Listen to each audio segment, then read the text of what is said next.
Hi and welcome back to my channel. So in this video I'm going to be sharing 10 financial goals to aim for in 2022. And yes, I know we are halfway through January, but to be fair, these goals apply at any time of the year, and all of these are pretty important that you should be doing anyway. And if you're not doing them already, you could actually be losing a lot of money.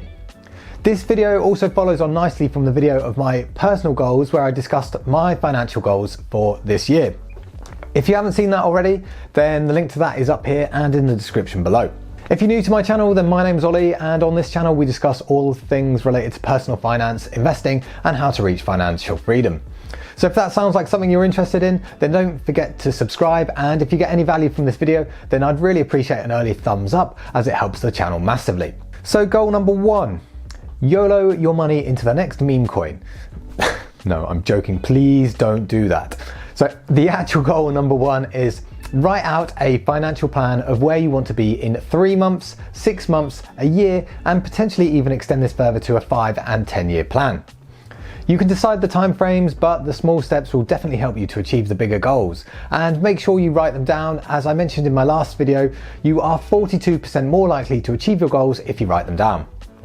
And in your plan, you want to state your goals and what you're going to do to achieve them, whether it's investing more, doing more side hustles, or even quitting your job by a certain date. Be ambitious, but also be realistic, and don't worry if you don't reach your goals, just attempt your best and learn from your mistakes. So goal number 2, that is to try and clear any debts that you may have. Now, this isn't always realistic if it's a mortgage or a student loan, but I'm talking about credit card bills or any other loans. I personally avoid buying things on hire purchase, but that's just because I don't like debt, and I will generally only buy something I can afford right now, with the odd exception, as it's the safest way for it. Like, some debt is acceptable, like a mortgage or student loans, where 99% of people can't afford these outright. But just be wary that interest rates are very likely going to rise in 2022, so this is very likely going to affect many people's mortgage repayments. So if you have other outstanding debts, then make sure you have enough to cover them all. This is especially true because while inflation is at an all-time high, it was in the news the other day that a lot of people's wages aren't actually rising to meet the inflation. Also, other debt that can potentially be acceptable is if you are buying something on hire purchase and they offer 0% or very low interest, and then instead you invest your money elsewhere, making a higher return in the meantime. But I say this lightly, as this isn't always possible, and looking at the market conditions right now, I personally think we could be in for a few rocky months. If you have debt, then I would personally pay off those with the highest interest rate first, because otherwise you're just going to be making more debt for yourself. But there are different methods such as the snowball and avalanche, so do what's right for you. So goal number 3, automate your savings and paying yourself first. So what do I mean by this? So most people, when they get paid, they generally pay their bills, do their food shopping, buy stuff for themselves, then save whatever is left over at the end, which is quite often nothing. But what you want to do is work out how much you can realistically save each month, then rearrange this order. So by all means, pay your critical items first, like bills and rent, then put aside your pre-decided monetary amount to save or invest. Then buy food, and if anything is left over, then you treat yourself. The best way to work this out is to keep a track of what you're spending your money on and where your money is going. Many of the newer banks are quite clever on apps nowadays, and they have the ability to break this down by categories like entertainment, food, etc. But there are numerous other ways to do this also.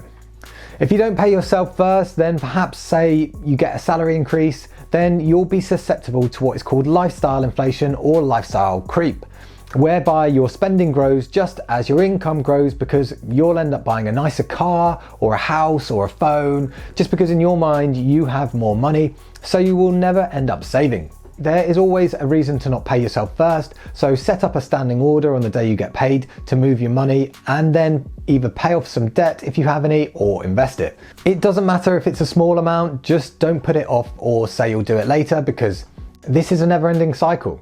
Once you start though, you'll be pleasantly surprised how quickly this builds up. So goal number 4 is cutting out unnecessary subscriptions. Many people have far too many subscriptions nowadays for things that they do not use. Like for example, Amazon Prime, Netflix, Sky, Disney Plus, that's just to name a few.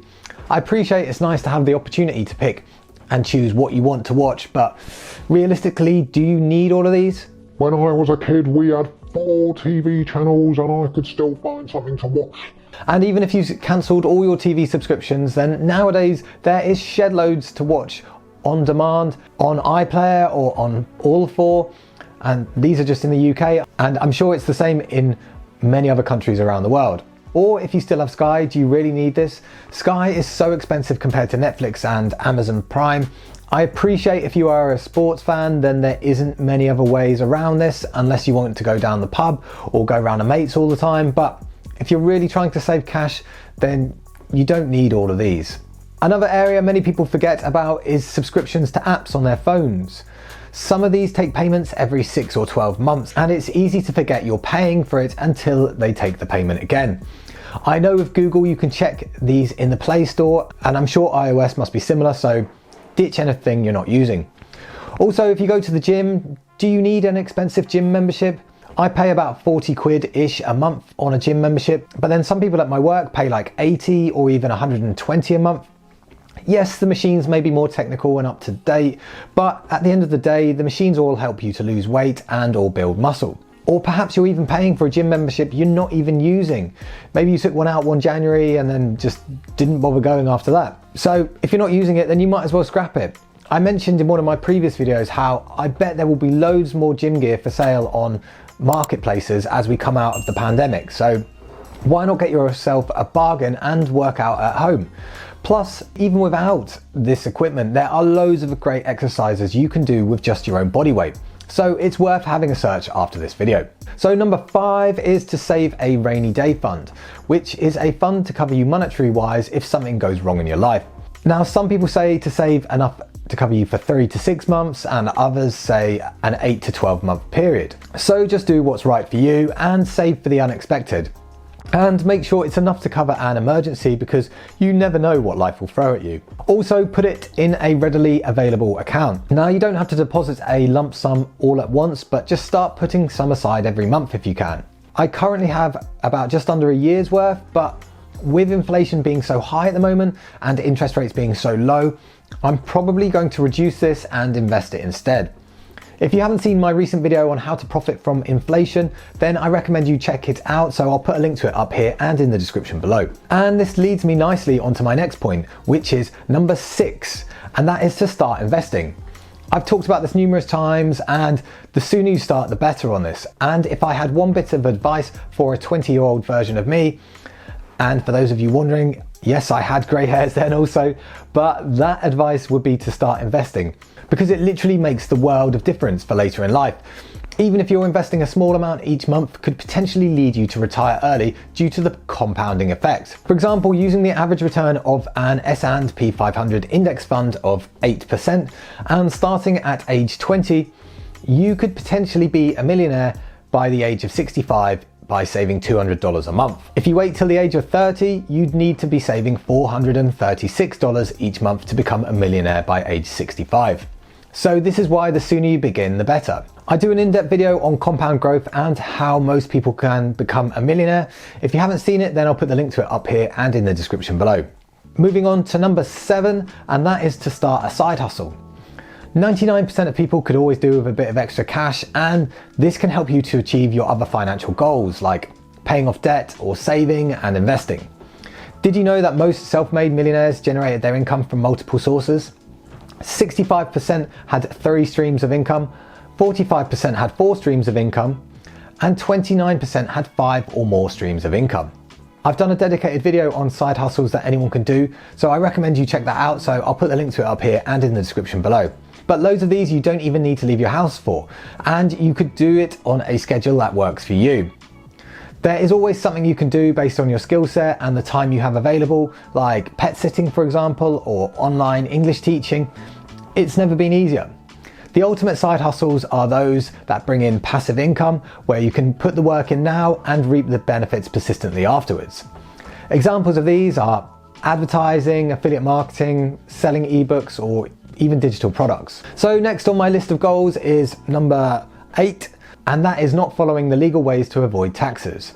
Now, I must reiterate, I'm not a financial advisor and I'm not advising you to break the law, but there are legal ways to avoid paying unnecessary taxes. Now, these will differ in every country, but in the UK, you've got things such as ISAs and SIPs, and I think in the US, these are called Roth IRAs, but don't quote me on this. If something similar exists in your country, then they are likely to have a different name, so just give it a quick Google because every country will be different here, or speak to an accountant, as you don't want to accidentally not pay tax when you should be, because that's a surefire way to end up with a fine or potentially even in jail. Also, while accountants do cost money, they can also save you money in the long run when filling in your tax return with things that are tax deductible, such as expenses related to work. So it may be worth speaking to one just to find out where you stand.